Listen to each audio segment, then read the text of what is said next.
Hello students, welcome to ExamRat. It is a platform where you will get content for classes 9th and 10th. So if you are new to our platform, please visit our website and check all our videos.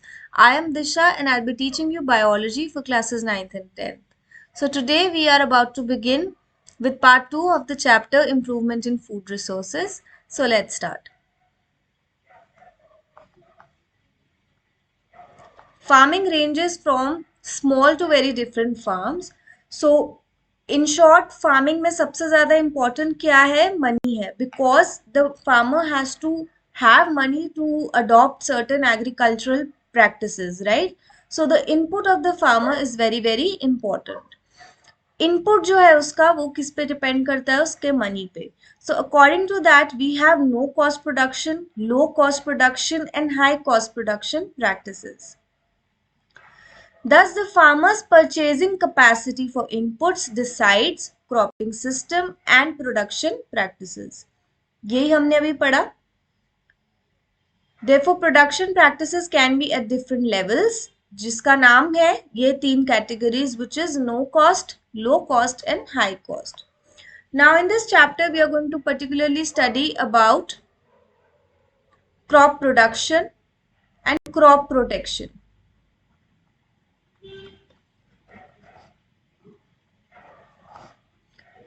Plants require nutrients for growth. Nutrients are supplied by air, water and soil. There are several nutrients which are essential for plants. Air क्या supply कर रही है? Carbon और oxygen. Water क्या supply कर रहा है? Hydrogen और oxygen. Soil क्या supply कर रही है? 13 nutrients, जिसमें से कुछ large quantities में चाहिए तो उनको macronutrients बोलते हैं, और कुछ smaller quantity में चाहिए तो उनको माइक्रोन्यूट्रिएंट्स बोलते हैं.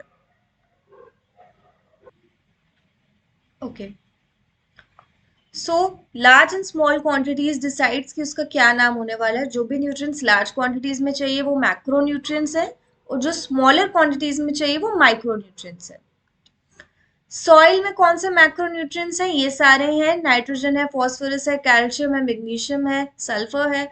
माइक्रो कौन से हैं? Iron, manganese, molybdenum, chlorine and so on. Deficiency of these nutrients affects physiological processes in plants. कौन से physiological processes affect होने वाले हैं? यानी कि reproduction, growth and susceptibility to diseases. So to increase the yield, the soil can be enriched by supplying these nutrients in the form of manure and fertilizers. So basically हम खाना खाते हैं, हमें उससे nutrients मिलते हैं. जब हमें न्यूट्रिएंट्स नहीं मिलते हैं तो हमें सप्लीमेंट्स भी कभी कभी दे देते हैं. सो ये मैन्योर और फर्टिलाइजर्स वो सप्लीमेंट का काम कर रहा है कि एक्स्ट्रा उसको एनरिचमेंट देनी है सॉइल को, एक्स्ट्रा न्यूट्रिशन देना है प्लांट को, तो ये चीजें यूज हो रही हैं. मैन्योर किसका बना है? ऑर्गेनिक मैटर का बना है, animal excreta plus plant waste का बना है. ठीक है, so it contains large quantities of organic matter and also supplies small quantities of nutrients in the soil. Manure is prepared by the decomposition of animal excreta and plant waste. अब ये क्या क्या help कर रहा है? एक तो ये हेल्प कर रहा है enriching the soil with nutrients and organic matter. दूसरा ये इंक्रीज कर रहा है सॉइल की फर्टिलिटी को. So the bulk of organic matter in manure helps in improving the soil structure. इसकी वजह से सॉइल स्ट्रक्चर भी इम्प्रूव हो सकता है. कैसे हो सकता है? जो सैंडी सॉइल्स है उसकी it increases the water holding capacity, जबकि जो क्लेई सॉइल्स है उसके उसमें किस चीज की हेल्प कर रहा है? एक तो लार्ज क्वांटिटीज जो है ऑर्गेनिक मैटर का वो हेल्प करता है in drainage and also avoids water logging. So जो भी बायोलॉजिकल वेस्ट मटेरियल है हम उसको यूज कर रहे हैं हमारे लिए कुछ मैन्योर बनाने के लिए. वो कौन से टाइप्स हैं? That is 3 types. एक अपना कॉम्पोस्ट है, एक वर्मी कॉम्पोस्ट है और एक ग्रीन मैन्योर है. The process in which farm waste material like livestock excreta, cow dung, vegetable waste, animal refuse, domestic waste, sewage waste, straw, eradicated weeds, etc. is decomposed in pits is known as composting. So basically ये मेरा land का surface है, इसके नीचे मैंने एक पिट बना लिया, थोड़ा सा खोद के रख लिया उसको, और इसके अंदर मैंने अपना ये वेस्ट मटेरियल डाल लिया. This process is called as composting. इसी प्रोसेस को अगर मैं अर्थवॉर्म्स के थ्रू इनिशिएट मतलब उसमें अर्थवॉर्म्स का रोल रख दूं, जिसमें it is hastening the process of decomposition, so उसको हम वर्मी कॉम्पोस्ट बोलेंगे। Okay, then we have green manure. Prior to sowing of crop seeds, some plants like sun hemp or guar are grown and then mulched by plowing them into the soil. These green plants thus turn into green manure and help in enriching the soil. किसमें? Nitrogen and phosphorus में। So basically यहाँ पे क्या हो रहा है, कुछ crop seeds हैं जिनको हम ग्रो करते हैं कुछ टाइम तक, और उसके बाद then they are mulched and ploughed into the soil. So यही जो क्रॉप है, यही जो प्लांट है, ये मेरा मैन्योर की तरह एक्ट करेगा और ये यहाँ पे नाइट्रोजन और फॉस्फोरस देने का काम कर रहा है, right. Then we have fertilizers. Plant, these are commercially produced plant nutrients. So अब ये मैन्योर तो थोड़ा नेचुरल ऑर्गेनिक वे से बन रहा है, इसको मैं कुछ बाजार से नहीं ला रही हूँ, मेरा लेफ्ट ओवर वेस्ट है जो भी है वो मैं यूज कर रही हूँ, और मैं उसको बायोडिग्रेडेबल वेस्ट है सारा, उसको मैं यूज कर रही हूँ। फर्टिलाइजर्स में ऐसा नहीं है, ये मैंने कमर्शियली प्रोड्यूस प्लांट न्यूट्रिएंट्स है मेरे। Fertilizers supply nitrogen, phosphorus and potassium. They are used to ensure good vegetative growth, leaves, branch and flowers, giving rise to healthy plants. So fertilizers are a factor in the higher yields of high cost farming.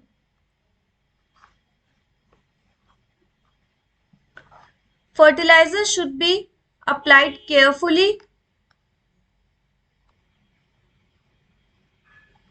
So fertilizer should be applied carefully, मतलब already एक तो nutrition तो दे रहा है but it is commercially made, right. So उसका कुछ advantage भी है, कुछ डिसएडवांटेज भी है। एक तो प्रॉपर डोज देना चाहिए, ऑब्जर्व करना चाहिए उसकी प्री एंड पोस्ट एप्लीकेशन उसका क्या इफेक्ट्स आया है, ठीक है। जो इसका एक डिसएडवांटेज दिख रहा है कि अगर ये मेरा प्लांट है, ये उसकी रूट्स है नीचे, राइट। जब मैंने यहाँ पे फर्टिलाइजर डिपॉजिट करवा दिया, मैंने एक फर्टिलाइजर दे दिया प्लांट को, सो जब वाटर आता है, इसी वाटर के साथ मेरा फर्टिलाइजर भी वॉश अवे हो सकता है, which can lead to water pollution. So this is about that. Continuous use of fertilizers in an area can destroy soil fertility. So this is about number 1 point कि fertilizers use करने का drawback क्या हो सकता है। Because the organic matter in the soil is not replenished and microorganisms in the soil are harmed, therefore they should be taken care of कि fertilizers कितना use करना है। Short-term benefits of fertilizers and long-term benefits of using manure for maintaining soil fertility have to be considered while aiming for optimum yields in crop production. Then your book has a short note on organic farming. So basically organic का मतलब क्या है? Use of no chemicals, right? So organic farming क्या है? इसमें minimum और no use of chemicals है। Chemicals कौन से? Fertilizers, herbicides and pesticides. And with a maximum input of organic manures. Organic manures कौन से है? Recycled farm waste है, ठीक है। लाइफ स्टॉक है, एक्सक्रीटा है, यूज ऑफ बायो एजेंट्स जैसे कि ब्लू ग्रीन एल्गे का कल्चर, ठीक है। किस में यूज हो रहा है? In preparation of bio fertilizers, neem leaves यानी और टर्मरिक, राइट। किस में यूज हो रहे हैं? स्पेसिफिकली ग्रेन स्टोरेज में यूज हो रहे हैं एज बायो पेस्टिसाइड्स। सो ये सब यूज होते हैं in amalgamation with intercropping, crop rotation, mix cropping systems. These cropping systems are beneficial in insect, pest and weed control besides providing nutrition.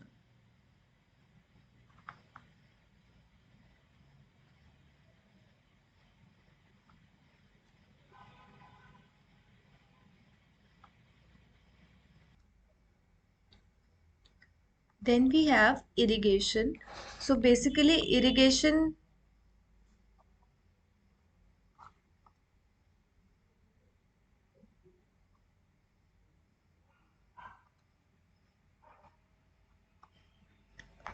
yeah. So agriculture in India is rain fed. That is, the success of crops in most areas is dependent on timely monsoons and sufficient rainfall. So basically India ka agriculture is rain fed, yani कि it is dependent on monsoon for its crops. Hence, poor monsoons cause crop failure. Ensuring that the crops get water at the right stages during their growing season can increase the expected yields of any crop. So basically, if we ensure that the crops have good nutrients and good water content to it, so they will produce more yield and the quality will also be super. Therefore, many measures are used to bring more and more agricultural land under irrigation. Definitely, we need irrigation, we need water supply to the crops, तभी हमारा जो produce है crops का, जो quality है crops का, वो maintain रहेगा.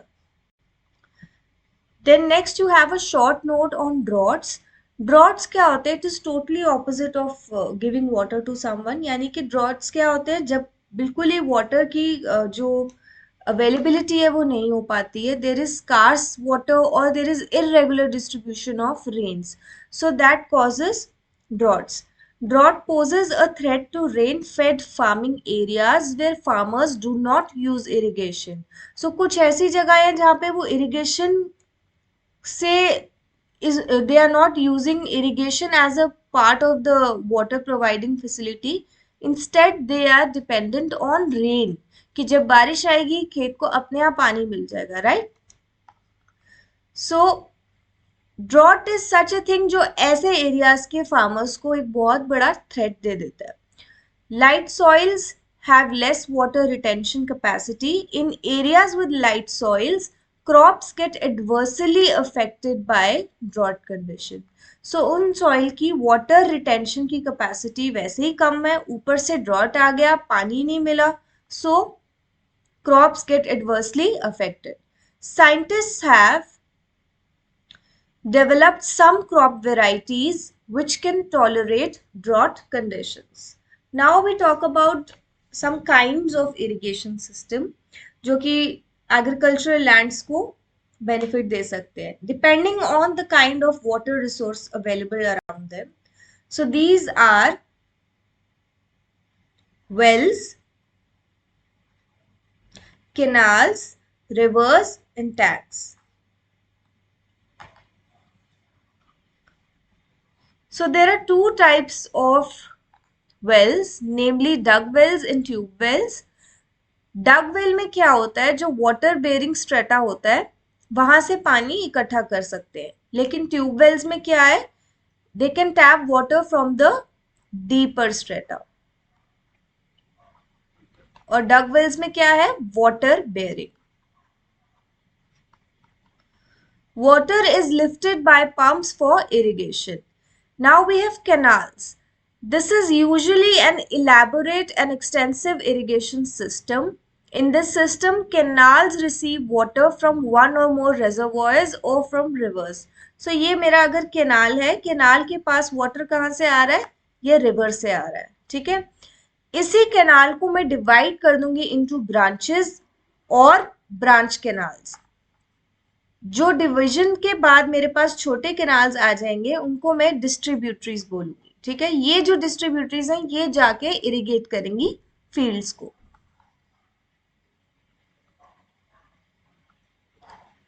Then we have river lift systems. In areas where canal flow is insufficient or irregular due to inadequate reservoir release, the lift system is more rational. इस system में क्या हो रहा है? वाटर डायरेक्टली ड्रॉ कर रहे हैं फ्रॉम द रिवर्स. क्यों? क्योंकि हमें सप्लीमेंट करना है irrigation in areas close to reverse.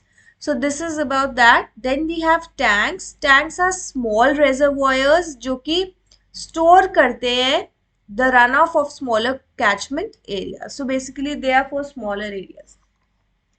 Then fresh initiatives for increasing the water available for agriculture include, so number one initiative here is rainwater harvesting and the second one here is watershed management.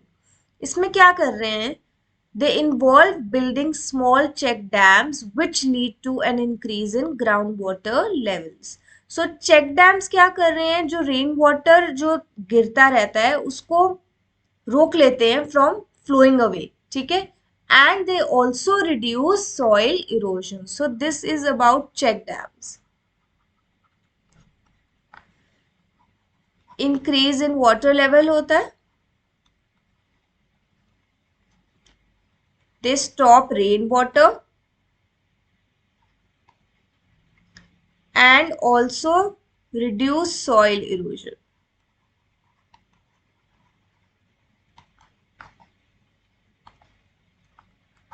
Then we have different ways of cropping can be used to give maximum benefit. So here we are going to study about two types here, that is mixed cropping and intercropping. ठीक है, mixed cropping क्या है, ये diagram देख के आपको समझ आ जाएगा. एक साइड पे व्हीट ग्रो हो रहा है, एक साइड पे ग्राम ग्रो हो रहा है या मस्टर्ड ग्रो हो रहा है, कुछ भी ले लो.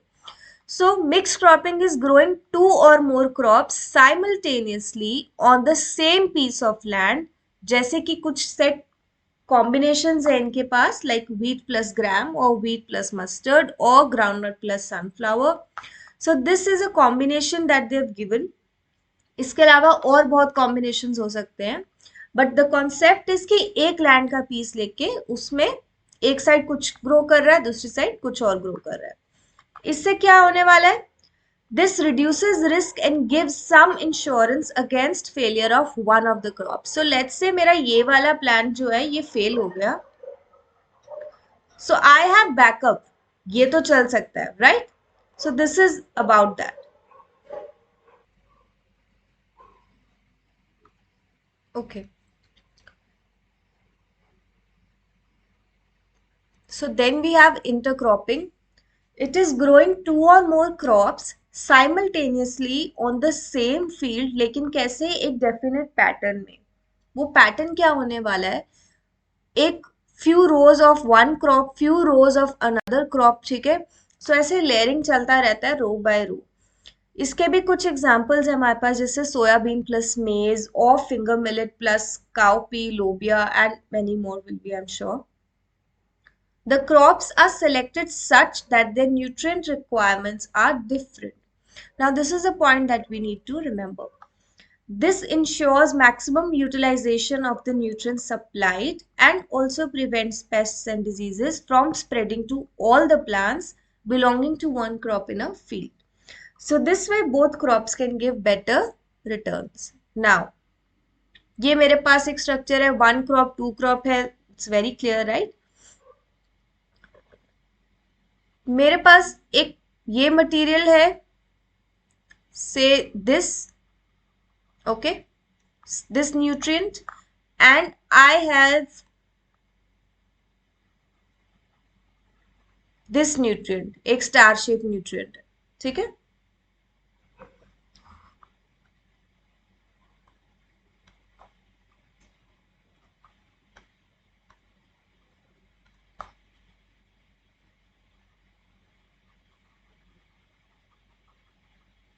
ओके. सो जो रेड वाला है उसको ये रेड वाला न्यूट्रिएंट चाहिए, जो ये येलो वाला है उसको वो येलो वाला न्यूट्रिएंट चाहिए. This is just a supposition, right, एक अज्यूम कर लो अभी के लिए. जब मैंने इनको एक साथ ग्रो कर दिया, ऐसा भी हो सकता है कि किसी को कोई न्यूट्रिएंट चाहिए, किसी को कोई न्यूट्रिएंट चाहिए, किसी को सारे चाहिए, राइट. बट मैंने ये कॉम्बिनेशंस इसलिए चूज किए, इसलिए बनाए, क्योंकि मुझे पता है रेड वाले को रेड न्यूट्रिएंट चाहिए और येलो वाले को येलो चाहिए. तो अगर मैं इनको साथ में भी लगा दूंगी, मेरी हेडेक खत्म है कि किसी के लिए अलग न्यूट्रिएंट सप्लाई देना है, किसी के लिए अलग फर्टिलाइजर डालना है या मैन्योर डालना है, बिकॉज आई नो इसको ये रेड वाला चाहिए ही नहीं, स्टार येलो क्रॉप को, राइट. ये अपना न्यूट्रिएंट खुद चूज कर चुका है, which is this.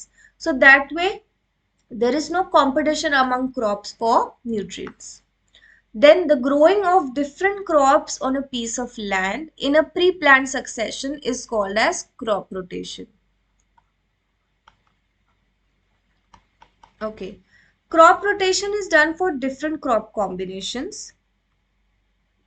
The availability of moisture and irrigation facilities decides the choice of the crop to be cultivated. So if crop rotation is done properly, मतलब जो भी एक pre-planned succession है, I mean it's a way जिसमें crops grow होने वाले, एक curriculum लगा लो जैसे हम रखते हैं अपनी पढ़ाई का कि आज ये चैप्टर होगा, कल ये चैप्टर होगा, and then we get room for revision also. So जब हम प्री प्लान वे में चलते हैं, हमारे लेक्चर्स कवर हो जाते हैं, हमारा सिलेबस कवर हो जाता है, हम extra questions MCQs previous years paper solve कर पाते हैं एंड हम रिवीजन भी कर पाते हैं, राइट। सिमिलरली क्रॉप रोटेशन भी कुछ ऐसा ही प्री प्लान वे में क्रॉप्स लगाना है। This way in a full year, full 12 months I can grow 3 to 4 batches or 4 to 5 batches of crops, but with planning. Okay. Then we have crop protection management. अब crop हो गई, variety improve हो गई, फिर उसके बाद production management हो गई, produce कैसे increase करना था। Now we are into protection management कि crop जो बन के आया है, produce जो बन के आया है, उसको protect कैसे करना है। किससे प्रोटेक्ट करना है? कुछ ऐसी चीजें होती हैं, पैथोजेंस होते हैं, कुछ ऐसे अनवांटेड मटेरियल्स या प्लांट्स होते हैं जो कि प्लांट का न्यूट्रिशन लेने की कोशिश करते हैं। So field crops are invested by a large number of weeds, insect, pests and diseases. If weeds and pests are not controlled at the appropriate time, then they can damage the crops so much that most of the crop is lost. सो कौन सी चीजें हैं? Weeds हैं, insect pests हैं, diseases हैं, ठीक है। Weeds क्या है? अनवांटेड प्लांट्स हैं in the cultivated field, for example xanthium, parthenium, rotundus. So they compete for food space and light, यानी कि अगर ये मेरे प्लांट के साथ ग्रो कर जाएंगी तो ये मेरे प्लांट का न्यूट्रिशन लेने की कोशिश कर रहे हैं, उसकी स्पेस एंड लाइट लेने की कोशिश कर रहे हैं, right. So I have to remove them. Weeds take up nutrients and reduce the growth of the crop. Therefore, removal of weeds from cultivated fields during the early stages of crop growth is essential for a good harvest. Insect pests जो होते हैं, they attack plants in 3 ways. So they cut the root, stem and leaf. Second is they suck the cell sap and from various parts of the plant. Third is they bore into stem and fruits. They thus affect the health of the crop and reduce yields. तो insect pests क्या कर रहे हैं? Affect करते हैं health को and they reduce yield. And यहाँ पे क्या है? वीड्स के बारे में. सो वीड्स क्या कर रहे हैं, ठीक है। Then we have pathogens. Pathogens क्या है? बैक्टीरिया, फंजाई, वायरस है, ठीक है। ये क्या करते हैं? ये कहाँ पे प्रेजेंट हो सकते हैं? They can be present in soil, water and air. So weeds, insects and diseases can be controlled by various methods. उसमें सबसे पहला मेथड क्या है हमारे पास? पेस्टिसाइड्स है. पेस्टिसाइड्स में क्या होता है? इसमें क्या इंक्लूडेड है? हर्बिसाइड्स है, ठीक है, फंजीसाइड्स है और इंसेक्टिसाइड्स है. These chemicals are sprayed on crop plants or used for treating seeds and soil.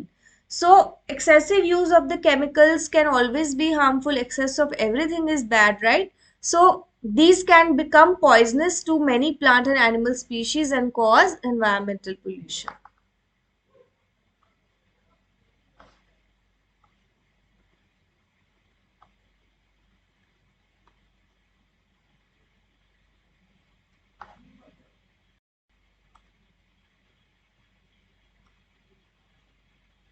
Okay. Then we have weed control. Weed control क्या होती है? जो भी अनवांटेड प्लांट है उसको वीड बोल रहे हैं हम, right.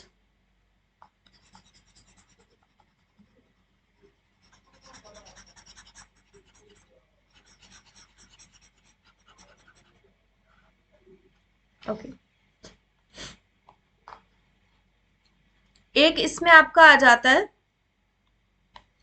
Mechanical removal,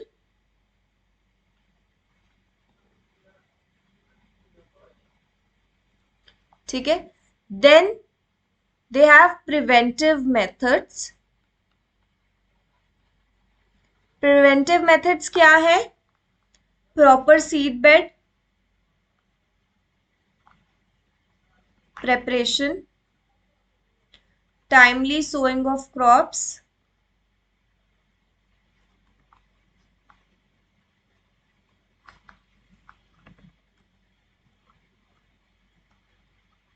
intercropping and crop rotation.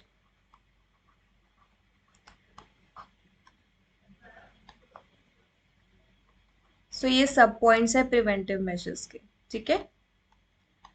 Then some other preventive measures are also there. So ये प्रिवेंटिव मेथड्स था, ये मैकेनिकल रिमूवल था. मैकेनिकल रिमूवल में क्या है, उसको सीधा रिमूव कर सकते हो वीट को, right? It's a plant. So preventive measures are use of resistant varieties, ठीक है, and summer plowing, in which fields are plowed deep in summers to destroy weeds and pests. So nothing very much about it, just a simple read and you will get to know. So with this we have come to the end of part 2 and we will quickly do a revision today.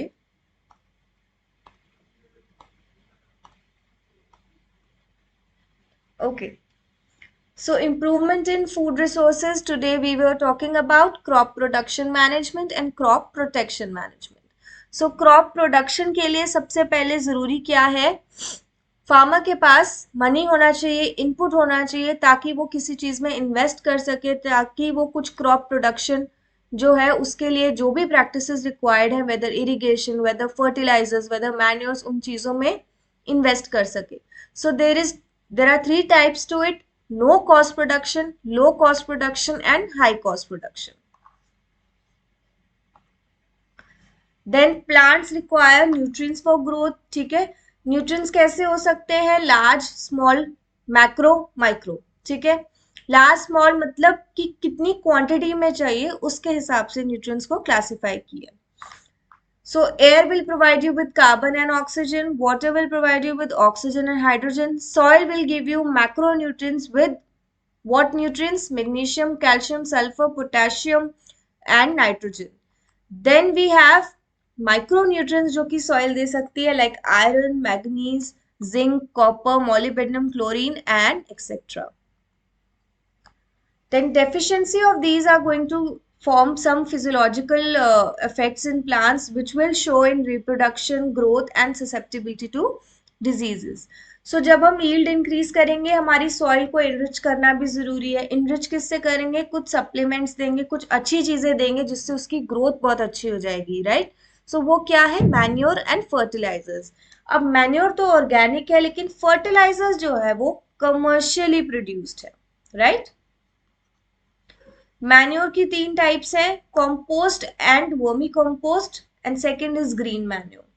So manure में large quantities of organic matter होता है, ठीक है. It is prepared by decomposition of animal excreta and plant waste. Enrich करता है soil को with organic matter, soil की fertility को इंक्रीज कर देता है और बहुत अच्छा होता है. सॉइल की जो कंटेंट्स हैं, यानी कि depending on whether it's sandy and clayey, उसमें भी इंप्रूवमेंट देता है. कैसे देता है, सैंडी सॉइल में ये वाटर इंक्रीज करता है, वाटर होल्डिंग कैपेसिटी, और क्ले सॉइल में ड्रेनेज में हेल्प करता है, वाटर लॉगिंग में भी हेल्प करता है. देन मैन्योर किसका बना है, बायोलॉजिकल वेस्ट मटेरियल का बना है. So we have compost, vermicompost and green manure. Simple logic, composting क्या है, पिट बनाया, उसमें बायोडिग्रेडेबल कुछ सामान डाल दिया, उसको कंपोस्ट होने के लिए, डिग्रेड होने के लिए रख दिया, जो मिला इस प्रोसेस से उसको बोलेंगे कंपोस्टिंग. जो मिला वो कंपोस्ट. इसी प्रोसेस में अगर अर्थवॉर्म्स को यूज कर रहे हैं टू हैसन द प्रोसेस, तो उसको बोलेंगे वर्मी कंपोस्ट. अगर कुछ ग्रीन प्लांट्स को मैं यूज कर लूं, नो सॉरी, ग्रीन प्लांट्स नहीं, बट ग्रीन मैन्योर इसलिए बोल रहे हैं क्योंकि प्लांट्स यूज हो रहे हैं, राइट? सो अगर मैं प्लांट्स यूज कर लूं लाइक सन हेम्प और गुआर, तो वो उनको मल्च करने के बाद उनको उसी सॉइल में प्लो कर देते हैं. So that will give me green manure. Okay. Then fertilizers are commercially produced plant nutrients. They supply nitrogen, phosphorus and potassium. So they are a factor of high cost farming. Then we have organic farming. ठीक है. This is about the pros and cons of fertilizers. So organic farming मतलब बिल्कुल भी कोई भी artificial चीज use नहीं होनी चाहिए, मिनिमम और no use of chemicals like fertilizers, herbicides, pesticides, and जितना हो सके ऑर्गेनिक मैन्योर उसमें यूज होना चाहिए. देन वी हैव इरिगेशन, यानी कि पानी कैसे दे रहे हो आप अपनी फील्ड को, उसको इरिगेट कैसे कर रहे हो, ठीक है. सो इरिगेशन के बाद आता है ड्रॉट की, जहाँ पे बिल्कुल भी रेन फेड एरियाज है, जो कुछ एरियाज है जो सिर्फ रेन पे डिपेंडेंट है, ऐसे एरियाज को अगर ड्रॉट हिट कर जाएगा, so that is going to be a threat. Irrigation के लिए हमें क्या यूज किया हमने, wells, canals, rivers and tanks. Then there are wells, there is canals, जो कि किसी रिवर का जो एक कैनाल है उसमें हमने डिस्ट्रीब्यूटरीज बना दी और उसको फील्ड्स की तरफ डायरेक्ट कर दिया, so that way it will irrigate the field. Then we have river lift systems, then we have tanks, and उसके अलावा फ्रेश इनिशिएटिव जो है वो वाटर अवेलेबिलिटी के लिए वो क्या है, rain water harvesting and watershed management. इसमें हम चेक डैम्स बनाते हैं. चेक डैम्स क्या कर रहे हैं, these 3 points: reduce soil erosion, stop the flow of water and increase in water level. Then we have cropping patterns, mixed cropping and intercropping, and then there is crop rotation. So mixed में क्या है, 2 type के crops एक land पे grow कर सकती हूँ. Intercropping में ऑल्टरनेट करेंगे. क्रॉप रोटेशन में प्री प्लान वे में हम क्रॉप्स ग्रो करेंगे. Then we have crop protection management. पहले तो प्रोटेक्ट किससे करना है, वीड से करना है, इंसेक्ट से करना है, पेस्ट से, डिजीजेस से, कुछ पैथोजेंस हैं जैसे कि बैक्टीरिया, फंजाई, वायरसेस, उनसे. ठीक है, सो इन चीजों से प्रोटेक्ट करना है. वीड्स के बारे में हमने पढ़ा, they are unwanted plants. Insect pest क्या करते हैं, इन 3 वेज में अटैक करते हैं प्लांट्स को. पैथोजेंस क्या करते हैं, they are present in soil, water and air. और इनके लिए हम इन सब चीजों के लिए क्या यूज करते हैं, वीड कंट्रोल मेथड्स यूज करते हैं, जिसमें मैकेनिकल मेथड है, सॉरी जिसमें पेस्टिसाइड्स हैं, हर्बिसाइड्स हैं, इंसेक्टिसाइड्स हैं, एंड इसके साथ साथ वीड कंट्रोल मेथड्स भी हैं जिसमें मैकेनिकल और प्रिवेंटिव मेथड्स हैं. ठीक है. Then last we have this, no, this is for today. So we are going to end the chapter right here. After this we'll start with part 3. okay, part 3 में आपका animal husbandry and storage of grains के बारे में थोड़ा सा होगा. So with that we will end with class 10th biology. Hope you all are clear with the sessions. If you have any doubts you can let us know, and thank you for watching.